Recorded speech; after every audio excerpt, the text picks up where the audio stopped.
Bapak Ibu sekalian, terkait dengan nilai ambang batas P3K, sebetulnya ada dua yang akan kita sampaikan, dua kelompok. Yang pertama adalah P3K guru, dan yang kedua adalah P3K non guru. Sedangkan nilai ambang batas untuk CPNS sudah kita sampaikan pada beberapa waktu yang lalu, yakni di Keputusan Menteri Pan-RB nomor 1023 tahun 2021. Dan alhamdulillah saat ini juga pelaksanaan SKD sudah dimulai Bapak Ibu sekalian, dan untuk pelaksanaan P3K guru dan P3K non guru sebentar lagi juga akan kita mulai. Oleh karenanya pada kesempatan ini kami mewakili teman-teman di Pansonas, di Pansonas juga di Kementerian Pendaya-gunaan Aparatur Negara untuk menyampaikan hasil-hasil pembahasan kami, kesepakatan kami terkait dengan nilai ambang batas yang telah ditetapkan.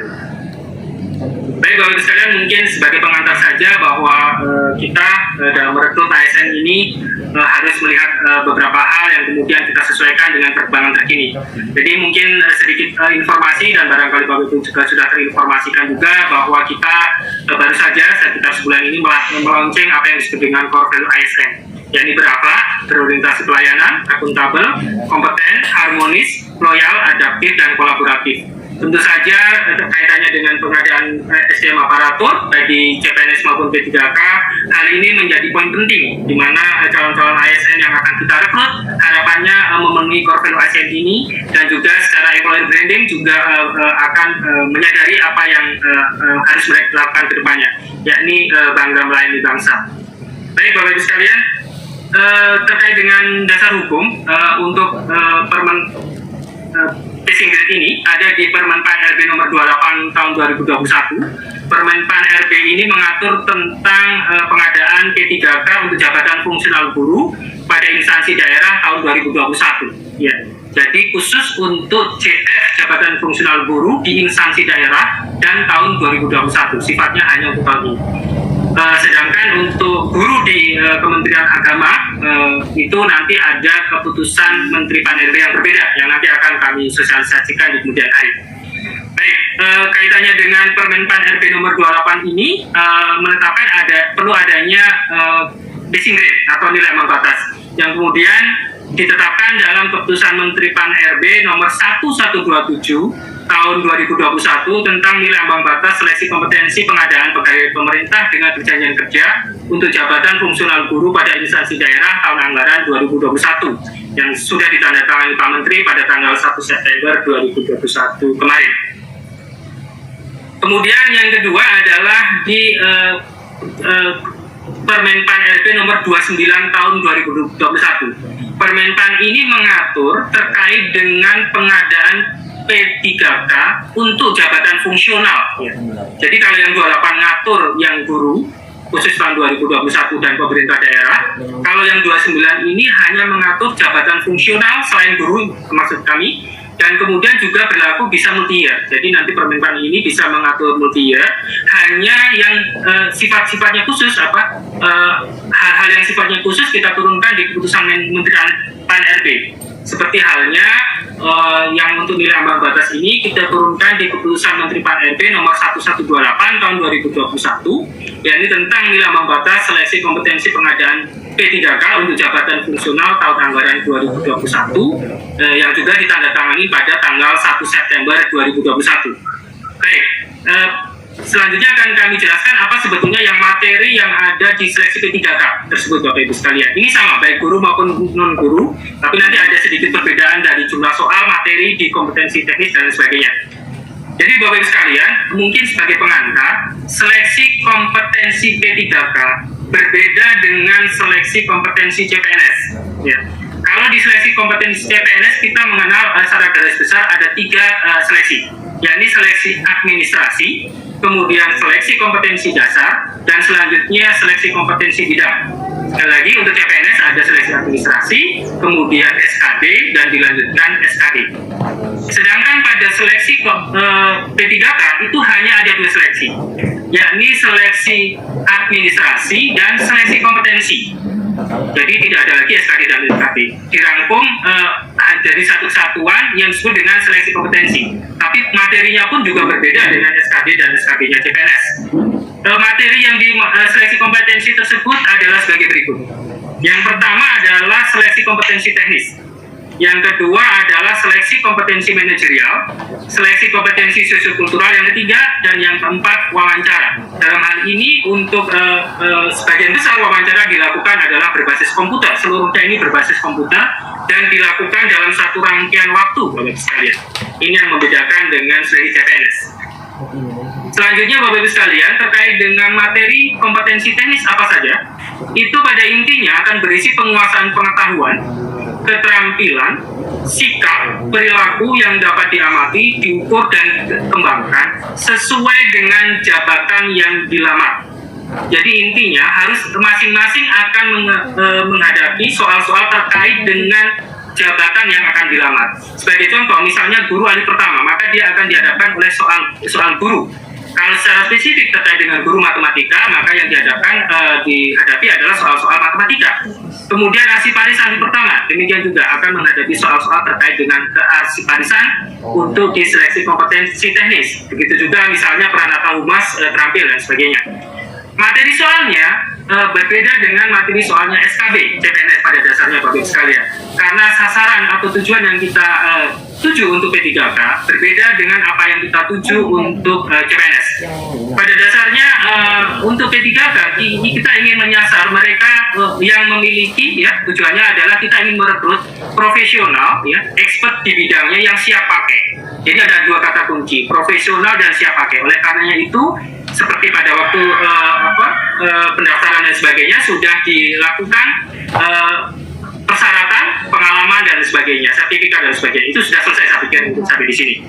Dan kemudian secara garis besar saja, secara tegas kami nyatakan bahwa untuk seleksi kompetensi teknis nanti akan berbeda-beda, ya, akan berbeda-beda tergantung dari jabatan yang akan dilamar. Kemudian yang kedua adalah materi soal kompetensi manajerial.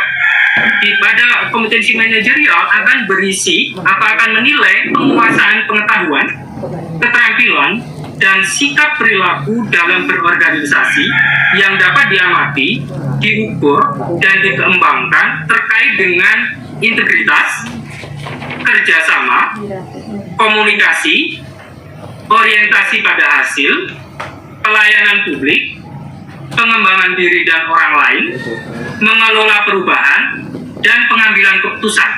8 poin ini nanti yang akan keluar pada materi soal kompetensi manajerial. Dan ini berlaku sama untuk seluruh jabatan, baik guru maupun non-guru. P3K akan menghadapi atau mengerjakan soal yang sama. Integritas, kerjasama, komunikasi, orientasi pada hasil, pelayanan publik, pengembangan diri dan orang lain, mengelola perubahan, dan pengambilan keputusan. Baik, selanjutnya materi yang ketiga adalah materi soal kompetensi sosiokultural. Tujuannya adalah untuk menilai penguasaan pengetahuan, keterampilan, dan sikap perilaku yang dapat diamati, diukur, dan dikembangkan terkait dengan pengalaman berinteraksi dengan masyarakat majemuk dalam hal agama, suku, dan budaya, perilaku, wawasan kebangsaan, etika, nilai-nilai, moral, emosi, dan prinsip yang harus dipenuhi oleh setiap pemegang jabatan untuk memperoleh hasil kerja sesuai dengan peran, fungsi, dan jabatan dalam peran pemangku jabatan sebagai perangkat bangsa yang memiliki 1. Kepekaan terhadap perbedaan budaya, 2. Kemampuan berhubungan sosial, 3. Kepekaan terhadap konflik, yang keempat adalah empati. Jadi 4 hal ini, 4 poin ini yang akan diukur Bapak Ibu sekalian. Kepekaan terhadap perbedaan budaya, kemampuan berhubungan sosial, kepekaan terhadap konflik, dan empati. Dan ini sama halnya dengan kompetensi manajerial, seluruh peserta P3K akan menghadapi soal yang sama. Baik, selanjutnya materi soal untuk wawancara. Materi soal wawancara ini ditujukan untuk menilai integritas dan moralitas. Ada 2 poin yang dinilai di sini, adalah integritas dan moralitas. Bapak Ibu sekalian, karena P3K kita jumlahnya cukup besar tahun ini untuk formasi di guru saja hampir 500.000 sekian, 526.000, dan kemudian P3K non-guru yang juga cukup besar, maka pada dasarnya Panselnas menyediakan soal wawancara yang berbasis komputer, jadi berbasis CAT. Jadi nanti dalam satu rangkaian ketika kompetensi teknis selesai, manajerial sosial kultural juga berbasis komputer selesai, maka kemudian dilanjutkan dengan wawancara yang berbasis komputer. Ini juga seragam Bapak Ibu sekalian untuk seluruh materi, untuk seluruh peserta P3K baik di guru maupun non-guru. Baik Bapak Ibu sekalian, itu terkait materi. Selanjutnya terkait dengan pelaksanaan, mungkin tidak terlalu detail saya sampaikan. Hanya untuk P3K jabatan fungsional non-guru nanti akan dilaksanakan dengan metode CAT-BKN. Ya, nanti dengan CAT-BKN, kebetulan Pak Kapus yang PPSS yang dari BKN sore ini juga berkenan hadir. Kemudian untuk P3K yang guru ini dilaksanakan dengan metode CAT-UNBK-nya Kemendikbudristek. Ya, jadi dilakukan menggunakan Kemendikbudristek yang tersebar di seluruh jaringannya di seluruh Indonesia. Dan alhamdulillah juga dalam kesempatan ini Bu Sekjen PTK juga telah hadir bersama kita. Baik, itu dari sisi pelaksanaan Bapak Ibu sekalian. Kemudian terkait dengan nilai ambang batas. Nilai ambang batas ini barangkali yang sudah ditunggu-tunggu. Nilai ambang batas pengadaan, pertama kami sampaikan nilai ambang batas pengadaan P3K untuk CF Guru tahun 2021. Sesuai dengan keputusan Menpan RB nomor 1127 tahun 2021 yang saat ini secara bersamaan sudah kita upload di jdih.menpan.go.id. Nanti linknya kami berikan Bapak sekalian. Kemudian terkait dengan sebelum masuk ke nilai ambang batas, kami sampaikan berapa durasi pengerjaan dan jumlah soal serta bagaimana pengaturan bobot nilainya Bapak Ibu sekalian. Ini juga penting dipahami. Yang pertama dari ini untuk guru dulu ya, yang untuk guru terlebih dahulu.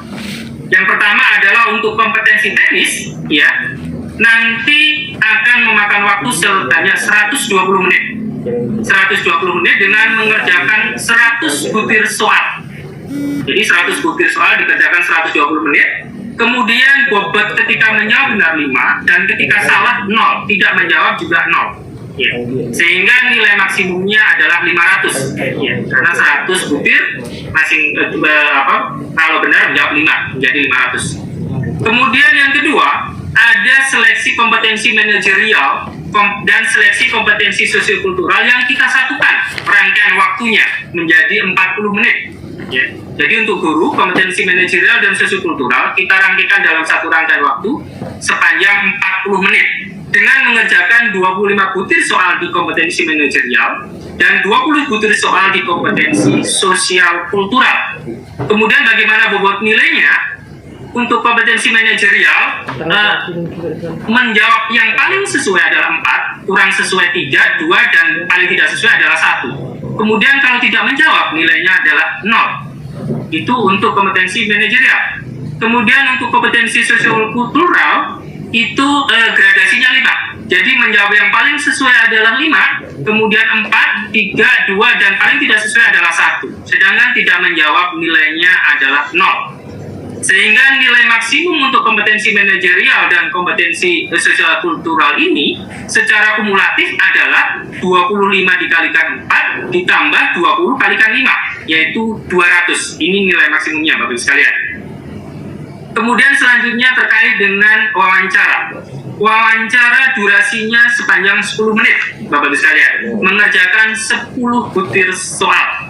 10 butir soal dikerjakan 10 menit dan gradasinya 4. Menjawab paling sesuai adalah 4, 3, 2, dan paling tidak sesuai adalah 1. Dan tidak menjawab nilainya adalah 0.